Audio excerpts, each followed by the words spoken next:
दोस्तों राम राम।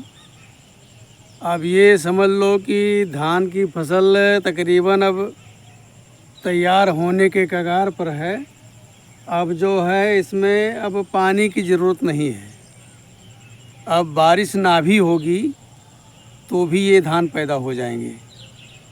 और इस बार मतलब धान की खेती चाहे अमीर हो चाहे गरीब हो, सबकी खेती अच्छी है। इस बार कोई ये नहीं कह सकता कि हमारे धान गड़बड़ हैं। और खूब लंबी चौड़ी बालियाँ आई हुई हैं और इसमें दाने भी मजबूत हो गए हैं। बस इसमें अभी 10-15 दिन की कसर बाकी। 10-15 दिन के बाद में ये कटाई चालू हो जाएगी। और रही बात लागत की, तो खेती में लागत बहुत लग चुकी है। और देखो, लागत तो लगेगी। अगर अच्छी खेती करेंगे तो लागत तो लगानी ही पड़ेगी, बिना लागत का कुछ नहीं होना है। और जहाँ तक खरपतवार की बात होती है तो खरपतवार तो हर खेतों में हो ही जाते हैं। बरसात के मौसम में तो जिनको ना चाहो वो भी अपने आप ही वो पैदा हो जाते हैं। लेकिन कुल मिलाकर के देखा जाए तो इस बार जो है धान की खेती अच्छी है। और मैं आपको दिखाता हूँ कि कुछ ऐसे खरपतवार निकल आते हैं जो कि धानों में चारों तरफ लिपट जाते हैं। हालांकि अब लिपट गए हैं लेकिन इनका कुछ बिगाड़ नहीं पाएंगे। अब इनका जो होना था हो गया। अब इनका कोई खरपतवार कुछ नहीं बिगाड़ सकता है, क्योंकि ये समझ लो ये तैयार होने के कगार पर ये धान पहुँच चुके हैं। अब किसानों को चिंता करने की कोई बात नहीं है। अब फसल इस बार मैं सही बताता हूँ, इस बार हर किसान खुश है। हर किसान खुश है क्योंकि किसान ने जिस हिसाब से मेहनत किया था तो उस हिसाब से जो है धान की पैदावार बहुत अच्छी है। तो मैं आपको थोड़ा खरपतवार दिखाता हूँ कि जो धान में ये उगाते हैं। और जब धान ये कटेंगे ना, उसी समय इनके भी फल पक करके खेत में ही झड़ जाते हैं। फिर वो साल भर पड़े रहते हैं। फिर जब कभी बारिश होगी तो इसी धान के साथ में वो फिर उगाते हैं। तो वो ये सिलसिला तो चलता ही रहेगा भाई।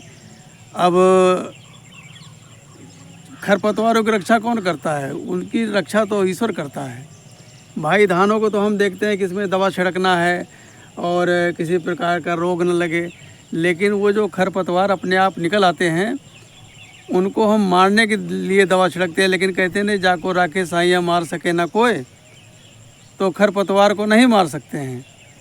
तो आज हम आपको दिखाते हैं थोड़ा सा खरपतवार जो खेतों में फैल जाते हैं और वो जो है वो बिना मतलब में वो पैदा हो जाते हैं। तो हम आपको चल के थोड़ा सा दिखाते हैं, चल के खेतों में, कि वो क्या है कि जो ज़्यादातर नुकसान कर देते हैं। थोड़ा मैं अंदर चल के आपको दिखाता हूँ, आप गौर से देखना। ये देखो, सारे धान के जो है दाने मजबूत हो चुके हैं। और आप बीच में गौर से देखें, ये देखो, ये कि ये बेल चढ़ी हुई है। तो ये आप गौर से देखें, ये देखो नीचे भी बेल इसमें फैली हुई है। तो इनको जो है ये अपने आप ही ये इसमें उगाते हैं, इनको कोई बुआई नहीं करता है। और ये देखो इसमें फूल भी आए हुए हैं।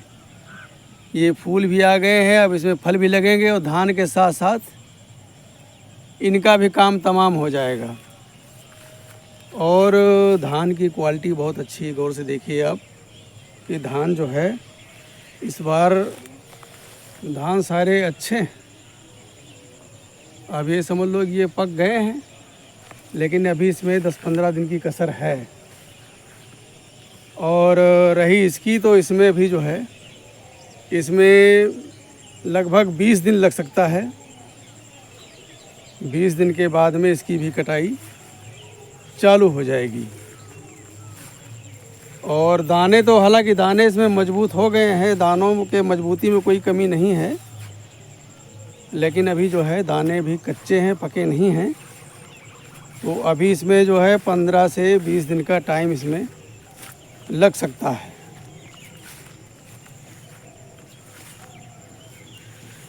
अभी देखो कटीले तारों के बीच में ये देखो, ये पौधा जो उगाता है ना, ये लता, तो ये इनके बीज पक करके झड़ जाते हैं।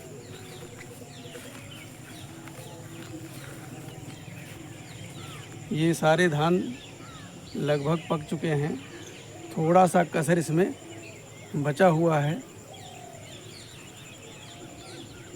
और एक चीज़ मैं बताता हूँ कि बीज की कमी थी, बीज की कमी मान लो, क्योंकि देखो ये एक खेत में साथ में लगाए गए थे। ये देखो, ये धान देखिए, और इसी के साथ में इसको देखिए। जयराम। इसमें कुछ भी नहीं पैदा होना है, इसमें बालियां तक नहीं आई हुई है। बस इसमें यही है कि ये जो खरपतवार निकल आते, जो मैं आपको दिखा रहा था, ये फैले हुए हैं। इसमें यही पैदा होगा, अनाज एक भी नहीं पैदा होगा इसमें। और ये समझ लो कि इसमें नुकसान ही नुकसान है, इसमें कुछ भी नहीं पैदा होना है। ये मान लो कि ये खेत, ये फसल ही बेकार हो गई है। लेकिन ये है कि हर चीज़ अपने हाथ में नहीं होता है, ये सब ऊपर वाला देता है, ऊपर वाला ही लेता है। सब ऊपर वाले की मर्जी है, जितना देगा उतना ही लेना पड़ेगा, उतने में ही संतोष करना पड़ेगा। और जो प्रभु की इच्छा, करता भी वही है, धरता भी वही है, और हरता भी वही है। लेकिन कुल मिलाकर के जो है फसल ठीक है। अच्छा, एक चीज़ बरसात में और हो जाता है, अभी मैं दिखाता हूँ आपको। बरसात में दीमक का प्रकोप हो जाता है। देखो ये दीमक है, ये देखो, ये सारे ये ऊपर तक सारी दीमक चढ़ी हुई है। ये बरसात में ये ज़्यादा चक्कर होता है कि ये देखो, आप गौर से देखिए, इसमें जो है छोटे छोटे दीमक घूम रहे हैं। तो ये लकड़ियों को खोखला कर देते हैं, ये खा जाते हैं लकड़ियों को। बहुत सारे मात्रा में देखो दीमक है, सब घूम रहे हैं ये। तो ये जो है लकड़ियों को खा जाते हैं। और ये लकड़ियाँ इसलिए लगा देते हैं क्योंकि इसमें कटीले तार बांधते हैं। जैसे सामने देखो, ये कटीला तार बंधा हुआ है। और कटीला तार बांधने का कारण है कि सांडों की संख्या हमारे यहाँ ज़्यादा है। अगर कटीले तार ना बांधे जाएं तो सांड कुछ भी नहीं छोड़ेंगे। सांड हैं, और जिन गायों का दूध छूट जाता है, गायें दूध देना बंद कर देती है, तो उनको क्या करते हैं किसान लोग, खोल करके भगा देते हैं। फिर वो जा कर के खेतों में ही धावा बोलती हैं और सारी फसलों को ही चौपट करती हैं। लेकिन ये है कि इस बार चौपट नहीं कर पाई हैं। इस बार समझ लो कि उनकी दाल नहीं गली, ना सांडों की दाल गली है और ना गायों की दाल गली है। तो अब जो है, अब धान की कटाई हो जाएगा तो उसके बाद में फिर सरसों की बुवाई चालू हो जाएगी। और हम लोगों को क्या है कि तेल नहीं खरीदना पड़ता है, और हम लोग तिलहन की फसल खुद बोते हैं। सरसों है, तिल है, ये सब खुद बुवाई करते हैं। तो ये जो धान कट जाएगा तो उसके बाद में इसको पानी भर करके खेतों में और जुताई करके फिर उसके बाद में इसमें सरसों की बुवाई की जाएगी। और इस बार अगर मौसम ने साथ दिया ना, मौसम ने साथ दे दिया, जैसे इस बार मौसम ने साथ दिया है, तो धान बल्ले बल्ले है। तो उसी तरह सरसों की भी पैदावार अच्छी होने की उम्मीद है कि सरसों की पैदावारी भी ठीक ठाक होगी। अब ये देखो, मैं दिखाता हूँ थोड़े से धान और को दिखाता हूँ आपको मैं। ये देखिए, ये धान की फसल। और इसमें देखो ना, थोड़ा सा कोई ये इसमें देखो, इसमें रोग का थोड़ा सा इसमें प्रकोप है। ये देखो, ये देखा ना, ये कीड़ा है, ये कोई फल नहीं है, कीड़ा है। तो ये क्या है, इस खेत में कहीं कहीं पर ये लग गया है, लेकिन अब इसका कुछ नहीं कर पाएंगे। जो आप वो थोड़े बहुत दानों का नुकसान कर पाए नहीं, तो ये क्या करते हैं ना, देखो अब ये इसमें सारा रस चूस गए, वही कीड़े इसमें सारा रस चूस गए हैं। तो इसमें जो है, इसमें कुछ भी नहीं होना है, कुछ भी इसके अंदर एक भी दाना इसके अंदर नहीं है। तो ये तमाम सारे कीड़े होते हैं जो, अब जैसे इसका रस चूस लिया है, एक भी दाना इसके अंदर नहीं है, तो ये नुकसान है। लेकिन ये बहुत कम लगा हुआ है, ये रोग बहुत कम है। लेकिन ये है कि है तो है। अब ये कई बालियों में ये लग चुका है। और जैसे मैं भी आपको एक और बाली उखाड़ कर दिखाता हूँ, इसमें भी जो ये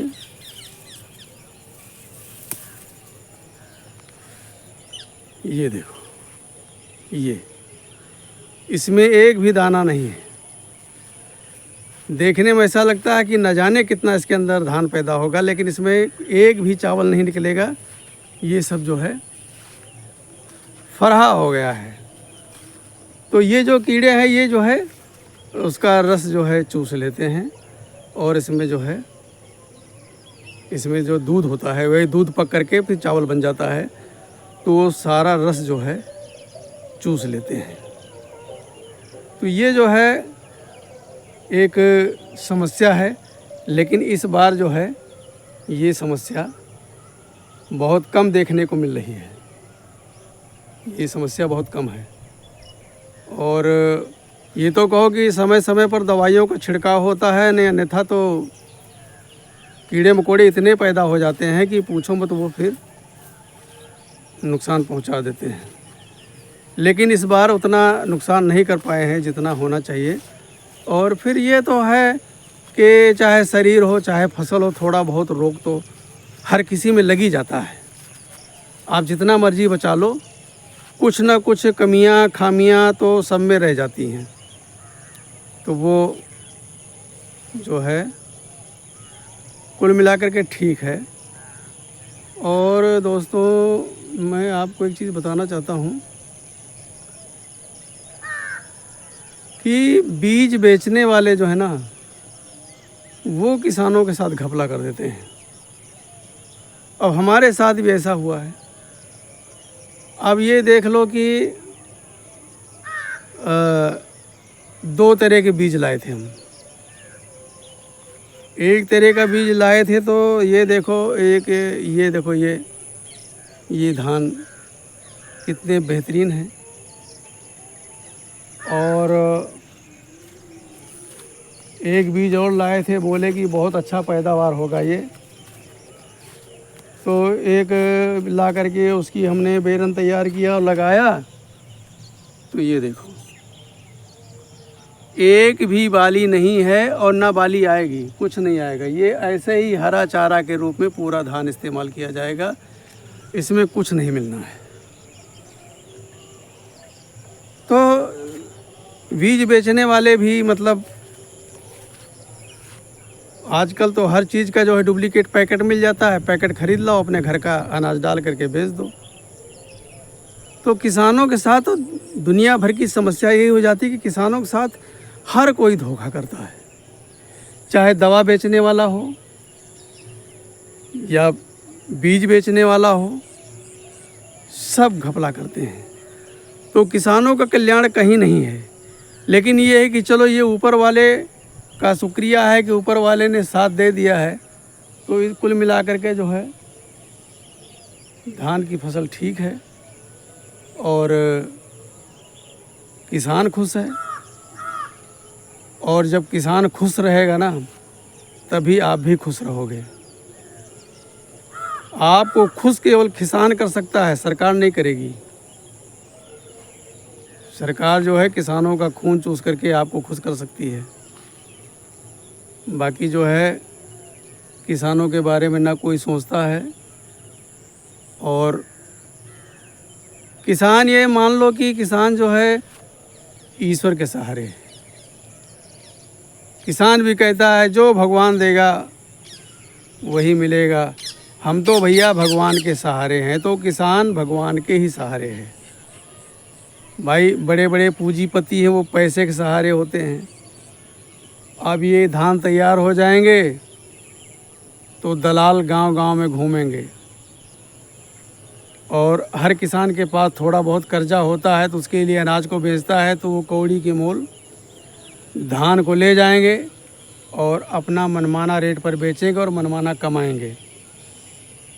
किसानों को गिनती का ही पैसा मिलता है। और कुल मिलाकर के किसान की देखा जाए तो मज़दूरी भी नहीं निकलती। मज़दूरी की किसान अपनी मज़दूरी निकाल ले, जबकि पूरा परिवार खेत में ही लगा रहता है। पूरा परिवार खेत में लगा रहता है। छोटे छोटे बच्चे घर में छोड़ करके आते हैं, औरतें भी लगी होती हैं, उनके आदमी भी लगे होते हैं, मज़दूर भी करना पड़ता है। मज़दूरों को तो भैया गांव में अब नगद चाहिए, क्योंकि गांव में नरेगा में काम चल रहा है। तो जो उनको पैसा नरेगा में मिलता है वही रेट उनको दोगे तो तुम्हारे यहाँ आएंगे। अब जो मज़दूरी सरकार ने निर्धारित कर रखी है, अगर वही मज़दूरी किसान दे रहा है मज़दूरों को, तो समझ लो कि किसान अपना पेट काट करके मज़दूरी दे रहा है, अपना पेट काट करके। क्योंकि सरकारी तो वैसे ही है, सरकार ने तो रेट तय कर दिया, और उसमें रेट तय कर दिया तो नरेगा में क्या है कि जो मज़दूरी तय करते हैं उसमें से थोड़ा बहुत प्रधान खा लेते हैं। अरे उसमें कई लोग खाते हैं, ये लंबी कहानी है। लेकिन किसान को तो अपनी जेब से जाता है। तो किसान की समझ लो कि रोज़मर्रा वाली बात है। और आजकल लेबर पहल बात तो आसानी से मिलती नहीं है, और मिलती है तो दुनिया भर के नखरे झेलो।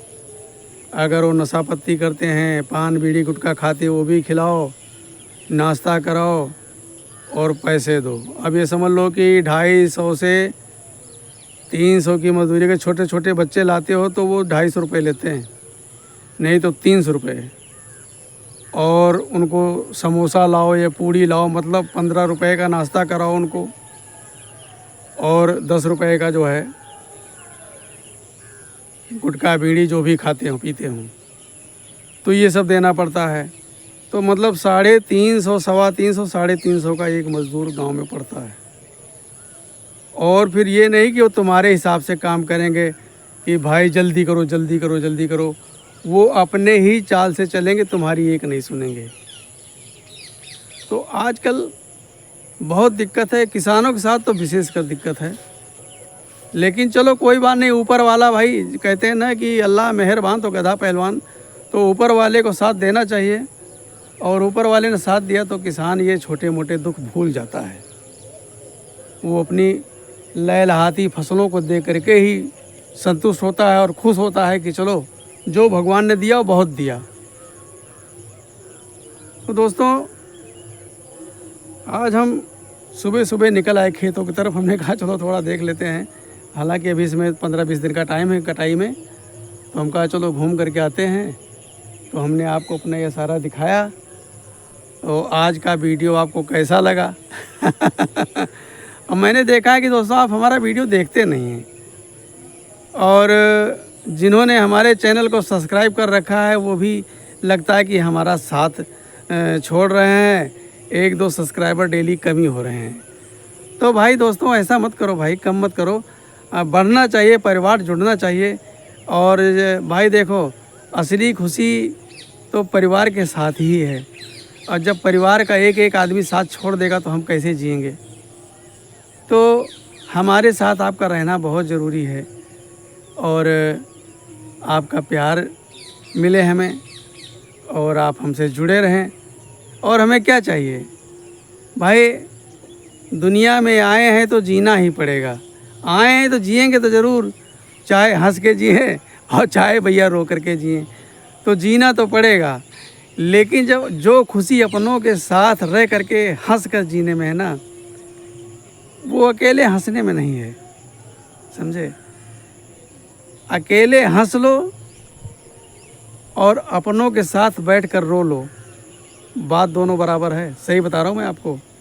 अपनों के साथ रो लो मतलब अपना दुखड़ा सुना लो, अपनी मजबूरी सुना लो, अपनी कमियां बता दो, वो ज़्यादा खुशी है। लेकिन अकेले बैठ कर के, एकांत में बैठ कर के अकेले हंसते रहो तो क्या, वो तो ये पागलपन वाली बात है। मतलब पागल भी अकेले तो हंसता रहता है। तो दोस्तों मैं तो आपसे कहूँगा कि भाई आप लोग हमारा साथ मत छोड़ो भाई। आप लोगों से तो हम हैं और हमारी क्या पहचान है। आपने हमें सब्सक्राइब किया है, हमारे वीडियो को देखते हैं, पसंद करते हैं। और मैं बताता हूँ कि मुझे मनोरंजन करना तो आता नहीं कि भाई मुझे नाच गाना बजाना उछल कूद करना आता है। अब देखते हो उम्र के हिसाब से ये सब शोभा भी नहीं देता है। लेकिन हम युवा पीढ़ी को भी चाहिए कि जैसे हम लोग दुआ करते हैं कि भाई युवा आगे बढ़े, युवा आगे बढ़ें, तो युवाओं को भी चाहिए कि ये हमारे बुजुर्ग हैं, बाबा दादा हैं, काका चाचा जो भी समझें, तो भाई उनका मनोबल भी ना गिराएं, उनको भी आगे सपोर्ट करते रहें। तो हम उम्मीद करते हैं कि आप हमारा सपोर्ट करेंगे, हमारे साथ बने रहेंगे और हमारे वीडियो को देखेंगे, सराहेंगे, कमेंट करेंगे और आपका प्यार भरपूर देंगे हमें। तो इसी के साथ अपनी बात को हम ख़त्म करते हैं और शेष फिर अगले फिर किसी पड़ाव पर चलेंगे। तब तक के लिए नमस्कार।